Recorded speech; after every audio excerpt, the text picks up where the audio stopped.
The title of this tutorial is Storage, a Detailed Overview.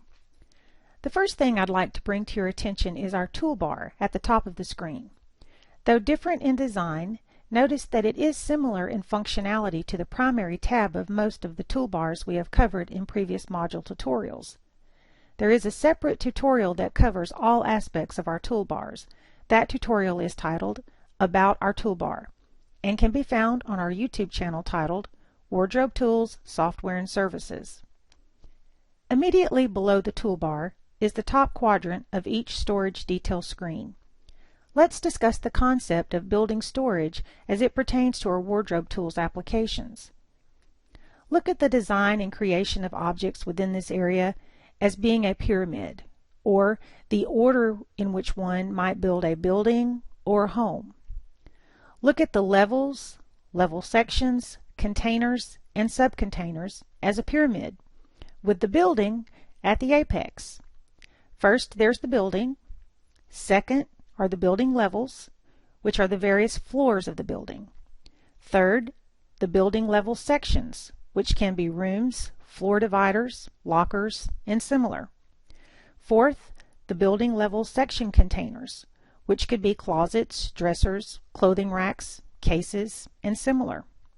And fifth, the building level section container subcontainers, which could be clothing rack sections, dresser drawers, closet shelves, jewelry boxes, chests, and similar. When you create these objects under the building ID is stamped into these objects like a child carrying a parent's genes. Therefore, you could look at these relationships as a genealogy flowchart, where a grandchild carries the grandparent's genes, as well as the parent genes, and so on. When creating hierarchy relationships such as this, it ensures that proper relationships are automatically formed. This prevents assignment errors if you were to manually relate a building to a building level, or a building and building level to a building level section or container. Once you've created the building, you can create the objects for the next level down, which are the building levels. You can then jump to a building level and create the objects for the next level down, which are the building level sections. Continue with this pattern until you have created building objects all the way down to the subcontainer level. At that point, you're ready to assign inventory items to those containers and subcontainers. When you assign a container to the inventory item, it automatically relates that item to the building level and building level section. If you then want to assign the item to a subcontainer, your valueless choices are limited to only subcontainers that were created under that container. If any of your containers and subcontainers are mobile, you can move them to any higher building object or to a completely different building when necessary. For example, a chest of drawers may get moved from one room to another, or maybe even to another floor or building by changing their respective related IDs. The first detail screen that we encounter is the building detail screen. This screen is divided into two quadrants, top and bottom. The top quadrant is always reserved for the parent object, in this case the building. Filling out building detail should be self-evident. Below the building detail is the bottom quadrant, and it has a tab object with 6 tabs. The first tab is titled Create Building Levels. This is where you create your various types of building levels. Once created, you can click on the white button with the blue arrow to jump to the appropriate record on the building level screen. The next tab is titled View or Building Level Sections.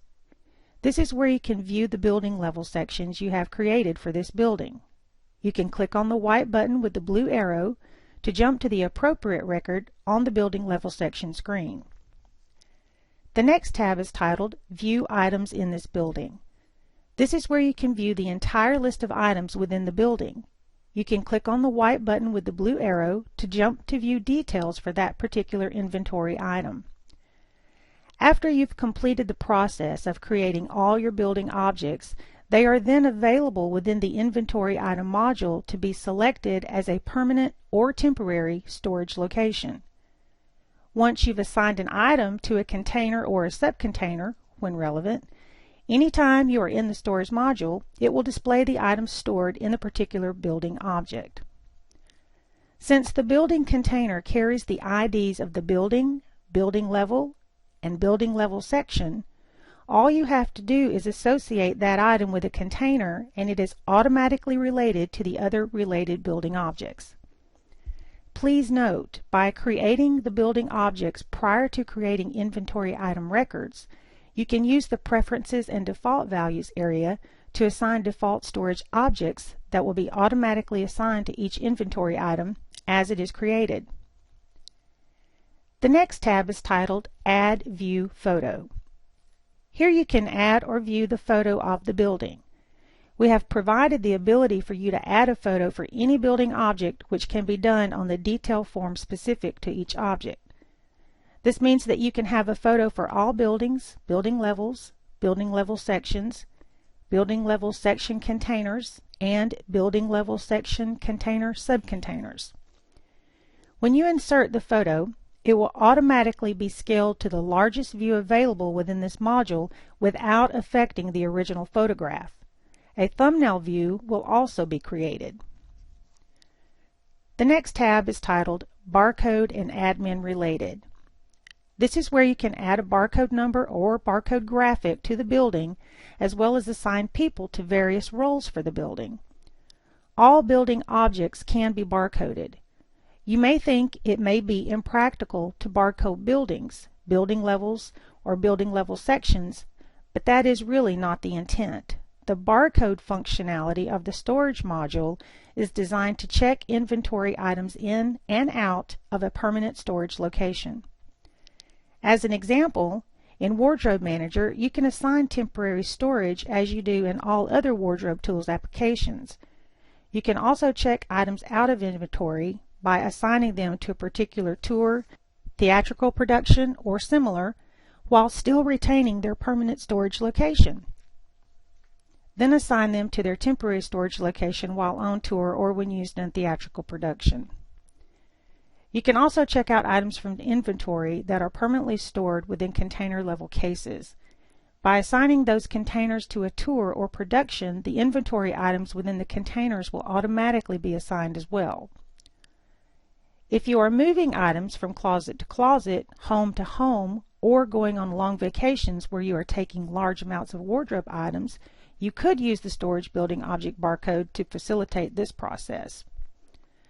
The best way to implement this feature is by printing the building object barcodes on a sheet of paper so that it's portable, and therefore you can carry it around as you gather items and check them out of one location or into another simply by scanning the barcode of the building objects from the sheet.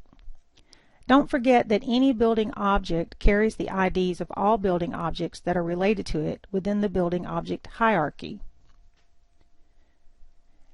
As another example, you can move an entire wardrobe rack from its permanent storage location to a temporary storage location by simply scanning the rack.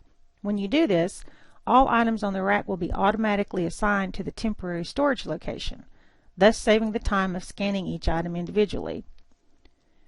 The next tab that you would expect to find is the Print Center. However, for the storage module, we have substituted a button titled Print on the top toolbar.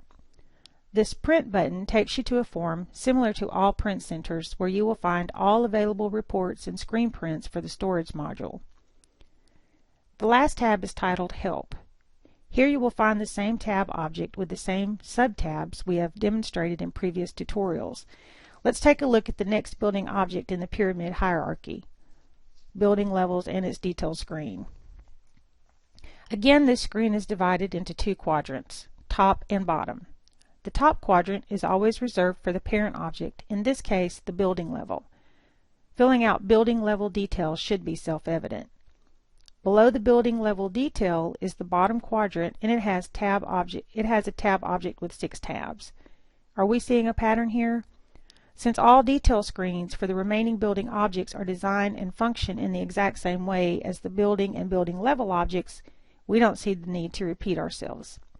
This concludes this tutorial. We hope you have found it informative.